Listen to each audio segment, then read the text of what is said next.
Aujourd'hui, professeur Ernesto nous explique la pensée complexe. Fut un temps, il y avait des philosophes qui avaient tout compris au nouvel ordre mondial et au plan des mondialistes, et qui l'expliquaient déjà dans la Grèce antique. Oh, mais heureusement, Ernesto est arrivé, pour pouvoir tout vous expliquer. Et sa petite sac. Zoro Je suis est super convaincu. Les arrivé. youtubeurs, franchement, ils sont très rares, je crois. Je sais même pas, bon, il y en a quelques-uns, mais rarissimes. Si tu veux être un youtubeur, tu te crées ta communauté avec un canal de pensée, et puis tu tapes sur les autres. Tu tapes sur les autres. Nous, on est les gentils, eux, c'est les méchants. C'est ce que font à peu près tous les youtubeurs. C'est comme ça que tu t'assures un fonds de commerce. Ouais, bah peut-être que toi tu fais ça, mais nous on en a rien à branler, on cherche pas à faire un fonds de commerce, et puis on cherche pas à faire une chaîne YouTube, machin, etc. On balance les vérités autant que faire se peut, tu vois. C'est tout. Ce qui prouve bien que toi t'es un commercial, que t'es un mec qui calcule, que t'es là pour manipuler les gens, que t'es là pour ta petite boutique YouTube, exactement ce que je disais au départ, que t'es un pauvre con en fait. T'es une merde, tu sers à rien, dégage. Casse-toi Ernesto, casse-toi, tu t'as apporté rien du tout, rien, tu fais chier tout le monde, t'empêches aux vérités de se savoir, c'était chiant. Une audience garantie. Tu contraries pas à ton audience. Des gens qui seront pas contrariés, ils sont contents. Ils viennent chez toi, ils ronronnent. C'est vrai qu'on est vachement intelligent et que les autres sont cons. Oh putain, si tu parles de ma chaîne à ce stade-là, je t'invite à aller revoir en novembre-décembre. J'étais tout seul, d'accord. Il y avait des mecs qui venaient me voir et disaient ah non, hein, machin, etc. On s'est un peu engueulé, on s'est parlé gentiment, on s'est expliqué les choses, on a échangé des infos, etc. Les infos ont été confirmées par d'autres personnes. Au fur et à mesure, les événements ont confirmé les infos qu'on donnait. Ça a confirmé tout, d'accord. Donc, tu sais pas de quoi tu parles, mon neveu. Hein. Tu trouves ça partout. Le zététicien qui va prendre les complotistes pour des tarés. Quoi? Qu'est-ce que c'est que cette histoire? Les zététiciens prennent les complotistes pour des tarés? Mais l'histoire de la Terre plate, ça vient de la zététique, Ernesto. Tu sais même pas de quoi tu parles. Tu parles de zététique? Mais alors à ce moment-là, parle de l'arnaque du globe. Va au bout des choses. Pourquoi tu dis zététicien? Alors, je vais vous dire pourquoi il emploie ces mots-là, qu'il parle du Christ, etc. Parce que ce mec-là, en fait, est un chétan sous forme humaine, depuis le départ. Ah, ça y est, il revient avec ses histoires de chétan sous forme humaine. Ouais, mais attends, il ne tient qu'à lui de se remettre dans le droit chemin, hein. Il y en a qui se sont grave remis dans le droit chemin, hein. Sérieux, hein. Qui étaient mal partis, hein, et qui se sont bien remis dans le droit chemin, hein. Je prie pour qu'ils y restent. Mais alors toi, Ernesto, oh là là, t'es mal barré. Nous, on est des gens rationnels et construits, alors que eux, c'est des fous, nous, on est les gentils, eux, c'est les méchants. Bah oui, nous on est rationnel et construit, on a parfaitement bien compris le système, on l'a analysé jusque dans leur arnaque du spatial, et puis maintenant, on sait quoi réclamer, à qui, où les toucher pour que ça leur fasse mal, et puis leurs acteurs de crise, c'est la première étape.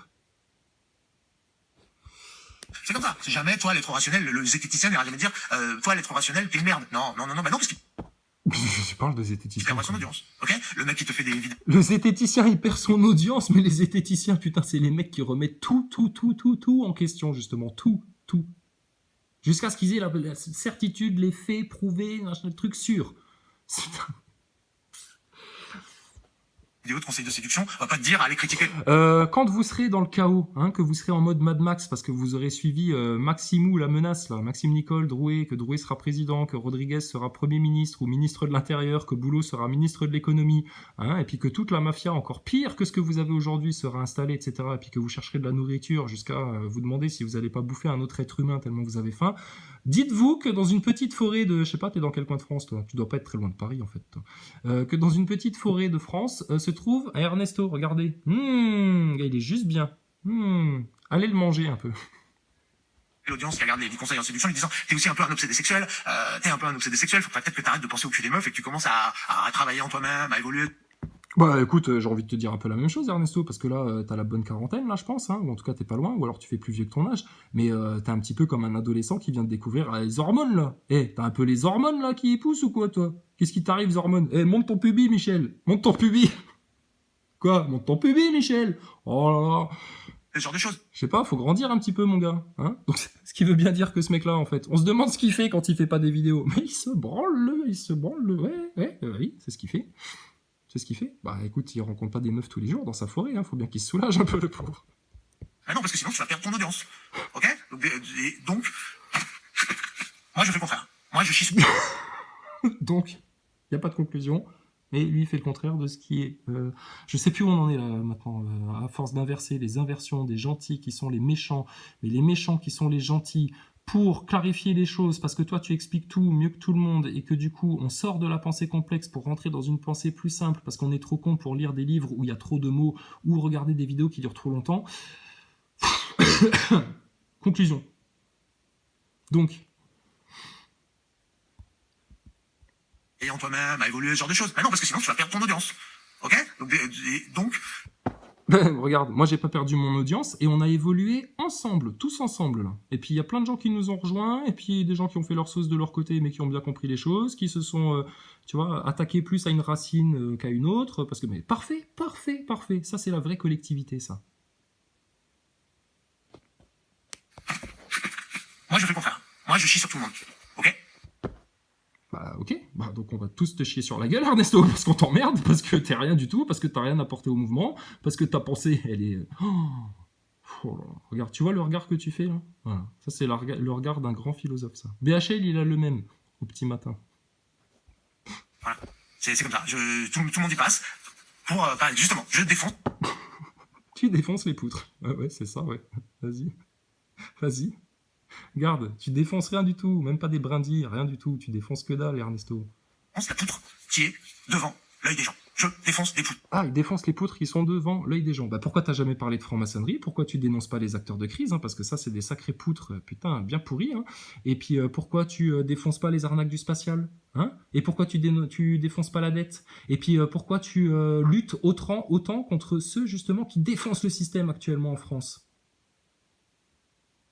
Pour protéger ta pauvre petite personne qui a fait de la merde pendant des mois et qui est bien partie pour continuer sur le même chemin parce que bah, toi, tu vas t'enfermer dans la cage de ton ego, toi. Bon, ça fait mal, et puis c'est des poutres, alors ça marche pas très bien parce que c'est solide une poutre, mais néanmoins c'est le projet. C'est beaucoup trop facile d'aller défoncer la paille qui est devant l'œil du voisin. Voilà. Pourtant, c'est ce que t'as fait quand t'as eu Boulot en face de toi. Et oui, connard. Tu lui as parlé de quoi, Boulot? En toute fin de live, t'as seulement osé lui dire oui, bon, on te pose la question, hein, parce que il y a des connards qui parlent de franc-maçonnerie sur Internet, donc bon, on est bien obligé de t'en parler, hein, François Boulot, tu nous excuseras, hein, désolé, il s'excuse, hein, il est devant un acteur de crise, il s'excuse. Et c'est ce mec-là qui prétend niquer le système, défoncer le système, qui te fait des citations du Christ ou de Peter Tosh, et puis qui te dit que, oh là là, il a une pensée complexe et tout, et c'est tous les autres les cons, et puis lui, il a tout compris.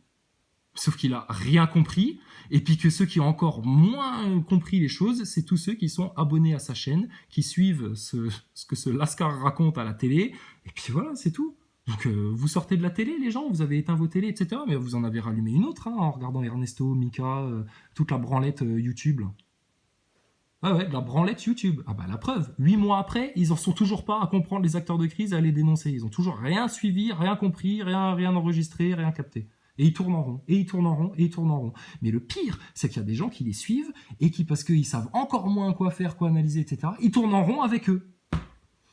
Pourtant, en France, dans le mouvement, il y a des gens qui avancent. Hein. Putain, je pense à Farida, je pense à des Wilson, je pense à des nous. Hein, tu vois, nous, là, sur la chaîne là, on avance bien. Hein. Puis alors, contre vents et marées, hein, parce qu'on se fait supprimer une chaîne, etc., mais vogue la galère. Hein. On remonte sur le skateboard, hein, direct. Hein. Punaise. Ensuite, deuxième axe. Premier axe, c'était la paille la poutre. Deuxième axe, c'est cette histoire de monde de marketing. C'est vrai qu'on vit dans... Bon, il lit ses notes, hein, il a préparé tout un défilé. Il s'est dit, bon, je vais leur parler de ça, parce que là, puis à la fin, je vais leur parler de marketing pour leur expliquer qu'on vit dans un monde de marketing, pour pas que ça se voit que moi-même, Ernesto 2.0, le gros nul à Toto, je suis moi-même un produit marketing vendu sur YouTube pour 5 balles, 2 balles, 10 balles. Dans un monde de marketing, si tu veux. On est grave habitué à ça maintenant. On est éduqué là-dedans. On est un élevage d'humains, en gros. Bah ouais, la preuve, t'es toujours dedans, toi, t'es matrixé à mort. Et donc, on nous nourrit on est un élevage d'humains et on nous nourrit en permanence de contenu. On nous dit que des trucs qui ne nous contrarient pas. Pourquoi? Parce que dans un élevage, il faut pas contrarier les bêtes. Voilà, si tu veux que tes bêtes acceptent la vie de merde à laquelle tu les as réduites, à être enfermées dans une cage, dans un tout petit périmètre, à avoir très peu de liberté, tu leur donnes, tu vois, n'importe quel éleveur bichonne ses bêtes. Jamais il va les contrarier. Faut pas contrarier sa bête. Ben voilà, donc c'est exactement ce que toi t'as fait en ne parlant pas des acteurs de crise, c'est exactement ce que toi t'as fait en ne parlant pas des cas de vérité, et c'est exactement ce que tu continues à faire. Et puis tu te bichonnes surtout toi-même, parce que toi, la remise en question, t'es pas prêt de l'entamer, mon gars. Comme ça, elle va bien grandir, elle va donner beaucoup de lait. La preuve, tu l'as jamais entamée, ta remise en question, parce que tu vis soi-disant dans la nature, etc., mais t'es resté le même connard que quand t'étais commercial à Paris en train de te niquer des meufs... en les prenant toutes pour des salopes. Donc, Ernesto, sérieux, t'es une arnaque, hein, autant que les acteurs de crise qu'on connaît très bien maintenant. Et puis, bah toi, juste maintenant, tu vas faire ta petite spiritualité là, de ton côté dans tes bois. Puis quand on sera à jouer au Ouija avec des sorcières dans ta forêt, eh ben écoute, c'est que les jeux seront faits. Hein. Tu seras dans ton monde et nous, on sera dans le nôtre. Celui des gentils. Hein. Okay. Il y a vraiment quelque chose de cet ordre dans notre société. Surtout, on vous contrarie jamais. Jamais. Ne pas vous contrarier. Tiens, qu'est-ce qu'il y a? Même marcher, c'est trop dur. Tiens, je vais t'inventer un truc qui roule tout seul sur lequel tu vas poser tes pieds pour avancer. Monter l'escalier, c'est trop dur. Tiens, on va te mettre un escalator qui te monte tout seul. Comme ça va pas besoin de marcher. On vous bichonne tellement. Tiens, dénoncer des acteurs de crise, c'est trop dur. Parler des cas de vérité, c'est trop dur. On va te mettre un Ernesto qui va te faire de la pensée 2.0 pour neuneu à Toto. T'es un escalator, Ernesto. T'es toi-même un escalator. Maxime Nicole, c'est lui-même une fake news, comme Drouet, comme Rodriguez, comme Boulot, comme Ludowski, comme Macron, le faux président. Et toi, t'es un escalator. T'es un escalator, Ernesto. Hein, mais je vois que t'as toujours le drapeau en bas. Hein. C'est chiant, hein. On va pas la finir, la scène avec le cochon, hein. C'est peut-être toi qui vas faire le cochon, Ernesto, à la fin. Mais donc physiquement, là je te donne des exemples physiques, mais même mentalement. Et vas-y, que je te vendais. C'est l'autre le méchant dans les films, dans les séries, dans les films, dans Hollywood. C'est l'autre le méchant, toi t'es le gentil. Mais qu'est-ce qu'il raconte, là? C'est l'autre le méchant, c'est lui le gentil. Mais de quoi tu parles, là? Là, t'es perdu, là. T'as pris des notes, mais même en prenant des notes, t'es complètement paumé. Y a pas de fil conducteur. T'es perdu, là. Ouais, chiale un bon coup, Ernesto. T'es une merde. Vas-y, chiale. Dans les médias, c'est l'autre le méchant, toi t'es le gentil. Évidemment. On est éduqués là-dedans. On nous dit toujours que c'est nous les gentils et que c'est eux les méchants. Ok? Et ça, C'est nous les gentils, c'est eux les méchants. Mais de quoi tu parles? Et ça mais regardez là la vidéo sans les coupures. Hein. Vous allez tomber des nues et vous dire mais c'est pas possible, c'est quoi ce Ernesto là? Surtout pour les gens qui suivent ça. Hein. Nous on essaye de ça. Là maintenant nous on est sortis là. Quelque part on est sortis. Quand tu vois Yeti en train de s'occuper de ses chèvres et de se foutre de la gueule des acteurs de crise au passage, tu te dis c'est bon, lui il est bon, il est tranquille. Il est sauvé. Mais alors, c'est pour tous les aficionados qui suivent encore des Ernesto, des Mika, des Maxime Nicole, des Drouet, des Rodriguez, etc. Vous êtes dans des pièges, les frangins. Dans des pièges. Ils vous amènent aucune solution, aucune analyse, aucune information. Ils vous ouvrent les yeux sur rien du tout. Ils te parlent de spiritualité. Mais on te dit de quoi il parle de spiritualité? Il y connaît rien du tout. si tu veux, ça rend très faible en fait. On nous balance du sucre, des séries, des Hollywood avec du cul, de la bouffe. Bah oui, c'est ça rend très faible, etc. Bah regarde à quel point ça t'a rendu faible, Ernesto. T'es tellement faible que t'es même pas capable de dénoncer les acteurs de crise. Et que t'es tellement faible que tu te laisses totalement prendre par derrière par ton ego. Et que t'en es tellement un esclave que tu te permets de parler comme ça aux gens et de les prendre de haut. Tiens, regarde, même l'ombre des arbres te dessine un fuck avec une main d'enfant sur l'œil. Tu le vois pas? Ben tu feras un peu attention. Hein, tu développeras ta pinéale et puis peut-être que tu le verras. De la violence, le bas-ventre, quoi, toutes les énergies, les trucs les plus... c'était nourri de... c'est le McDo de l'esprit, toutes ces conneries. Tu vois ce que je veux dire? C'est très... Ouais, bah comme Mika, c'est le McDo de l'esprit, comme toi, t'es le McDo de l'esprit, comme Maxime Nicole, c'est le McDo de l'esprit, comme tous les autres, hein, vous êtes tous des McDo de l'esprit, là. Hein. La preuve, regarde, Drouet, il va bouffer au McDo à 5h30 les soirs de manif, avec sa maman. Elle lui paye un menu Happy Meal. Ah, mais je l'ai déjà, le jouet, là, il dit Drouet, Choupi Drouet, quand il est pas content. Nous, on dit, putain, on pourrait pas plutôt le cramer, le McDo, là, façon José Bové, à l'ancienne? Non, j'ai pas fini. J'ai encore mon milkshake à boire. Tu vois, ça c'est Drouet, ça. Le mec qui a pris en main le mouvement Gilet jaune depuis 9 mois. Et puis qui en plus a fait de la censure, a carotté une cagnotte, a monté des fausses vidéos dans une fausse cabine de camion. Ça, on peut le prouver, ça a déjà été prouvé. On l'a montré dans une autre vidéo, on était claqués de rire. Et puis Ernesto, lui, pendant ce temps-là, qu'est-ce qu'il faisait? Bah, il faisait la même merde qu'il est en train de faire là. Il s'arrêtera jamais de faire de la merde, Ernesto. C'est appétissant, hein. C'est sûr que c'est plus facile à vendre un McDo qu'aller vendre une salade de tomates, salade carotte, un truc cru, sans vinaigre, sans vinaigrette, rien du tout, juste Ouais, non, mais t'es un bobo, Ernesto, putain. des légumes crus, alors que c'est ce qu'il y a de mieux pour ta santé. Néanmoins, c'est ce que t'as envie de moins bouffer. Écoute comment tu parles. Carotte, Tu sais, tu parles comme Fogiel. Fogiel, tu sais, hein. Tu parles en Fogiel. Il va falloir que tu corriges ça. Hein. Tu parles comme une tarlouse, un bobo des bois.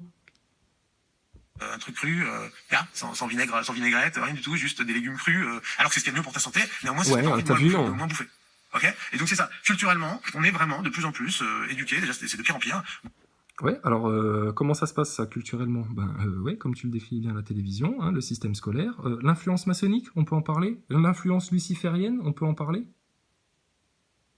Il vient d'où cet abrutissement des masses? Ben d'un plan, hein, ouais. Il y a un plan de l'élite qui contrôle tout, les médias, la politique, etc., hein, qu'on appelle vulgairement des francs-maçons, et puis qui sont là justement pour abrutir les masses. C'est un programme, ça, c'est un projet fait sur l'humain, pour qu'il ne puisse pas s'en sortir dans des périodes comme celle-ci en France, où quand il y a des acteurs de crise en face de lui qui tous les jours lui servent une arnaque, une petite ernestade du soir comme ça, ne comprennent rien. dans une espèce de, voilà, on nous frotte, on nous frotte, on nous frotte. Allez, mais oui, t'es le gentil, allez, continue à aller travailler, sois bien mignon. Oui, bah oui, c'est le gentil, toi, t'es le gentil. Toi, t'as raison de vivre dans ta ville, d'avoir ton petit taf de merde, de tromper ta Quoi? femme, c'est normal, tout le monde De tromper ta femme, mais ne projette pas sur les autres tes propres vices, espèce de con. Si toi tu baises à tire-larigot, c'est ton problème. le fait, blablabla, on passe son temps à te flatter et à te dire que ta vie elle est bien, que tes choix ils sont bien, surtout ne change pas, surtout ne te remets pas en question, t'inquiète pas, le méchant c'est l'autre. Enfin bon. Donc voilà, on vit dans un monde de marketing.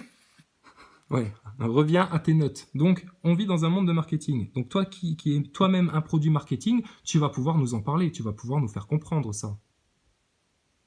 De plus en plus on bouffe de la merde, mais par contre les emballages sont de plus en plus stylés. Ok? Ok. Alors là, écoutez-le bien parler. Là, c'est l'intonation de sa voix qui est excellente. Hein, un peu comme le morceau de Peter Tosh. Excellent.